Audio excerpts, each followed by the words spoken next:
Hi, my name is Priscilla and I'm a student teacher just completing last semester of student teaching.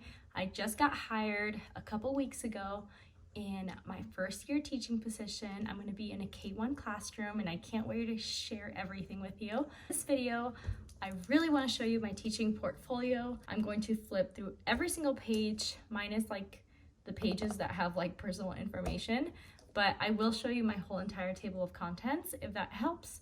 And I'm just so excited to show you this. So let's get started. So I put mine in a binder. I included a picture of myself. You don't have to do that, but I just chose to do it. First page is the cover page, table of contents. And I have my resume, my letters of recommendation, my teaching philosophy, and then I have an outstanding student teaching essay and speech that I did. I have classroom community, communication, classroom management, routines and expectations and procedures, inside my classroom, in action student work, and my certifications in education. I'm gonna go ahead and skip the first couple ones just because it has a lot of personal information. So I'm skipping my resume. This is where you would put your resume. My letters of recommendation. So this is where you would put your letters of rec. And I had 4. My teaching philosophy, you just write your teaching philosophy. That's very up to you what you want that to look like, but I did a full page. And my outstanding student teacher of my cohort. So this is the speech that I did, but I included that in there because it was a really cool accomplishment of mine. So I really wanted to represent the community that I plan to build in my classroom, because that's honestly, and I put this one first because community is so important to me. For community, I included pictures. All the pictures that I have on here, or at least most of them, are directly from Pinterest. We're new teachers. We don't have like actual experience and pictures from our classroom other than our student teaching classroom, so you can get pictures from there. I just graphed mine from Pinterest. For community, I have the fridge, and then I wrote kind of like a little summary of what I want that to be. Then I bolded some words that I want to represent that picture. So for the fridge, I bolded the word family, proud accomplishments, and celebrate each other, because that is the whole point of having the fridge in my classroom. For this one, I just put we all have jobs. I want my students to recognize why we all come to school every single day. And just like I have expectations for them, they should have expectations for me. I want to celebrate everyone's differences, heritage. I want them to learn about themselves. I want them to learn about each other. And I want to involve the families in my classroom. A morning meeting is a great way to build community. That's just going to be part of our daily routine. This is where I'll really get to know my students' likes, their dislikes, their interests, and this is where students can learn to respect other people's opinions and also feel heard. Then for communication, I have shout outs. So when I was long-term subbing, I did this thing called Happy Mail, where I would give my students little shout outs to take home, and really I just printed these. And then I also included weekly newsletters. So I have shout outs, weekly newsletters, and then a communication log. So this is just kind of like to keep track of phone calls, emails, notes, like in person, or just all kinds of communication. For inclusive communication, I included Class Dojo and Seesaw. I included a start of the year parent letter that I wrote, and just kind of like as an example, a sub-report form and how I want to communicate with those that substitute teach for me. Then onto classroom management. Classroom promise, that's going to be huge, especially at the start of the year. This is going to help my classroom build community again, and I want my class to be just a family that values and respects each other, and I want to involve my students to participate in that with a classroom promise. Then behavior tracking, so I like whole class reward systems.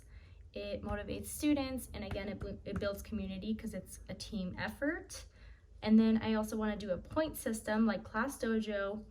It connects teachers, parents, and students, and this is just kind of a report sample from when I was long-term subbing.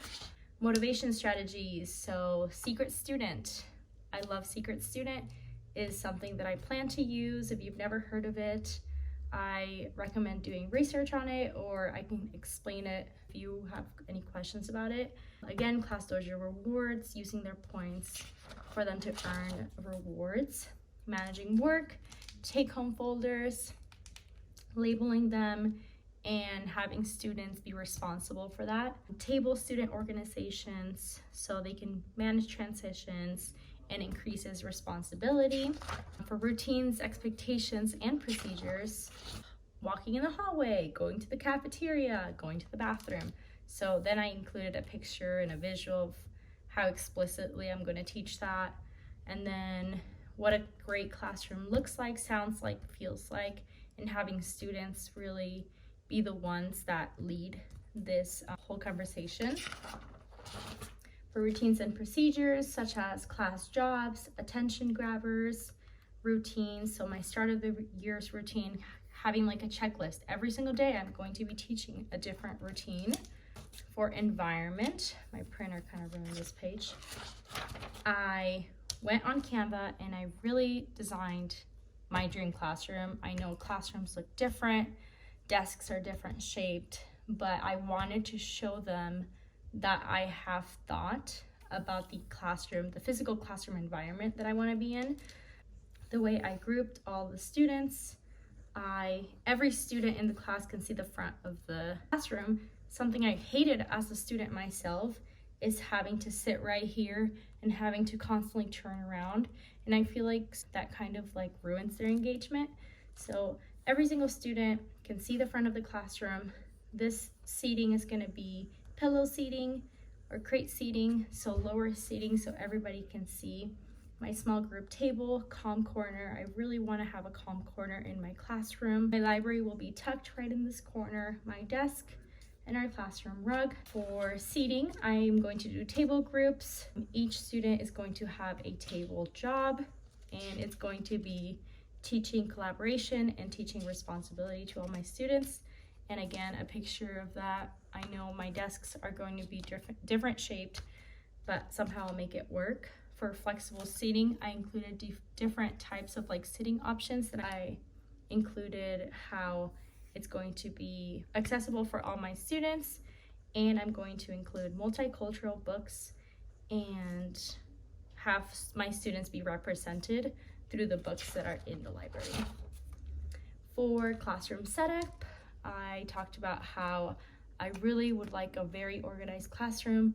How I plan to organize my lesson plans will be in this cart, and labeling things in my classroom is really important to me because it's going to teach my students responsibility and have them care for materials in my classroom. And Calm Corner, I just went into depth about how I want my classroom to be a safe space for their feelings and hoping to teach my kiddos self-regulation skills.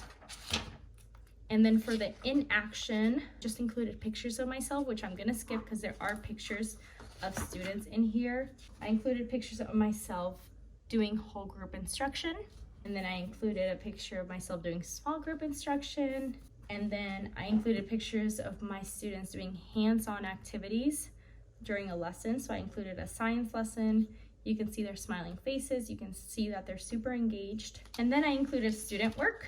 So in my student work section on the back of my binder, I really just collected some student work from a variety of subjects, even art, and I just put them in my binder for them to look at. And then lastly, my certifications and education. So just include any form of education, training that you've done, anything on there. And something I recommend you doing is creating a QR code on Canva, because my interview only lasted 15 minutes and they didn't have time to flip through these pages. So I had the principal just scan it and then they could look at it on their own time. And to make it cute, I just included like a little teaching quote.